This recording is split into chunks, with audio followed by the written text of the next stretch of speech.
Shalom Bapak Ibu Saudara yang dikasihi Tuhan. Seri pengajaran hari ini Senin 15 Februari 2021 berjudul Benih di Tanah yang Berbatu.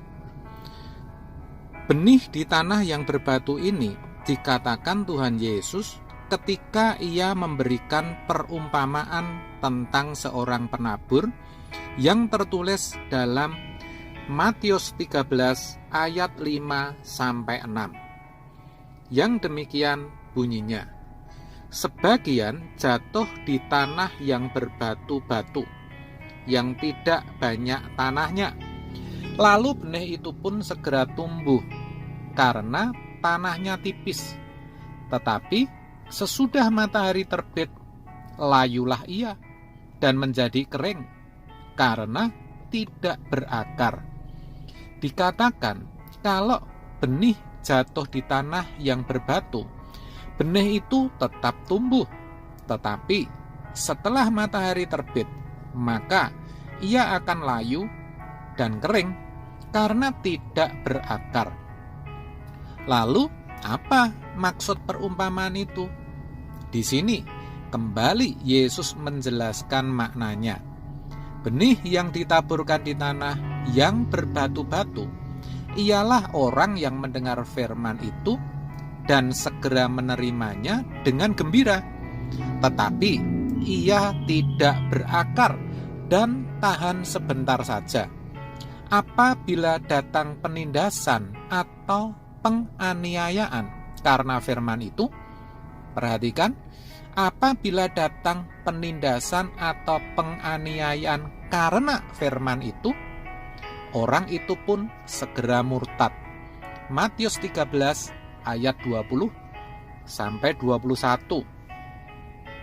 Saudara, kalau kita teliti membaca perumpamaan-perumpamaan yang disampaikan Tuhan Yesus, kebanyakan tidak diberitahukan maknanya. Tetapi untuk perumpamaan penabur benih ini, Tuhan Yesus sengaja memberitahukan artinya. Saya percaya ini bukan kebetulan. Bisa jadi ada pesan khusus yang akan disampaikan. Bisa juga supaya murid-muridnya tidak salah menafsirkannya, atau memang Tuhan tahu bahwa banyak firman yang tidak berakar, dan faktanya di antara murid Yesus sendiri ada yang seperti itu, saudara. Kalau kita baca dalam Markus 14 ayat 66-68, dikatakan, pada waktu itu Petrus masih ada di bawah di halaman. Lalu datanglah seorang hamba perempuan imam besar. Dan ketika perempuan itu melihat Petrus sedang berdiam, ia menatap mukanya dan berkata, "Engkau juga selalu bersama-sama dengan Yesus, orang Nazaret itu." Tetapi ia, yaitu Petrus, menyangkalnya dan berkata, "Aku tidak tahu dan tidak mengerti apa yang engkau maksud." Lalu ia pergi ke serambi muka.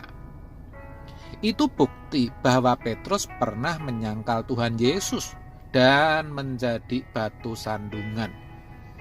Sekarang pun banyak, meskipun kelihatannya rajin ke gereja, bahkan jadi aktivis, tetapi ketika ada tekanan atau penindasan atas firman itu, banyak orang yang meninggalkan Tuhan. Ini terlihat ketika terjadi krisis dalam rumah tangga. Menghadapi suami yang kasar, tidak menafkahi, bahkan memiliki wanita simpanan atau istri yang jadi pelakor, atau yang selalu menuntut, bahkan telah menghabiskan harta karena pola hidup yang mewah barangkali. Orang lebih memilih bercerai, padahal tahu firman bahwa apa yang sudah dipersatukan Tuhan tidak boleh diceraikan manusia. Matius 19 ayat 6. Itu artinya, atau itu bisa terjadi karena firman itu tidak berakar. Saya juga pernah melihat seorang yang memperkarakan temannya sendiri sampai memenjarakannya gara-gara merasa ditipu dengan giro kosong yang memang cukup besar jumlahnya. Mereka sama-sama orang Kristen, bahkan yang memperkarakan aktivis. Tahu, janganlah membalas kejahatan dengan kejahatan. Lakukan apa yang baik bagi semua orang. Roma 12 ayat 17. Tapi kenyataannya firman itu tidak berkuasa karena memang tidak berakar. Oleh sebab itu dari sini jelas bahwa ke gereja bahkan jadi aktivis bukanlah suatu jaminan. Lagi, kebencian yang biasa terjadi antara mertua dan menantu atau antara saudara ipar yang mana akhirnya jadi akar pahit. Padahal juga tahu mendengar firman bahwa firman yang disampaikan mengatakan ampunilah kami seperti ampunilah kami seperti kami juga telah mengampuni orang yang bersalah kepada kami. Matius 6 ayat 12, bahkan itu doa yang diajarkan Tuhan Yesus. Juga tahu dan sadar kalau tidak mengampuni maka juga tidak akan diampuni oleh Tuhan. Faktanya banyak yang memilih untuk tidak mengampuni. Kelihatannya ini aneh, tetapi faktanya seperti itu. Orang seperti itu sesungguhnya murtad, menolak Tuhan atau sedang meninggalkan Tuhan. Saya sungguh tidak mengerti apakah mereka tidak tahu, tidak sadar kalau itu salah, atau tahu tapi memang tidak memikirkan resikonya. Padahal resikonya pasti akan dimurkai Tuhan dan akan binasa.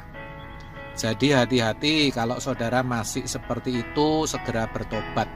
Saya ingatkan karena banyak orang yang tidak bisa mengampuni. Itu juga tanda kalau firman yang saudara dengar tidak mengakar.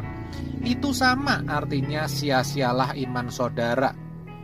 Saudara ke gereja cuma buang-buang waktu saja. Kalau saya boleh berkata jujur, lebih baik saudara tidak ke gereja sama sekali daripada saudara terus jadi batu sandungan. Namun demikian, saya percaya melalui kebenaran hari ini, saudara boleh dicerahkan. Saudara mau berubah dan mau terus berjuang untuk menggumuli firman yang saudara dengar, sampai firman itu benar-benar berakar kuat. Amin. Tuhan memberkati.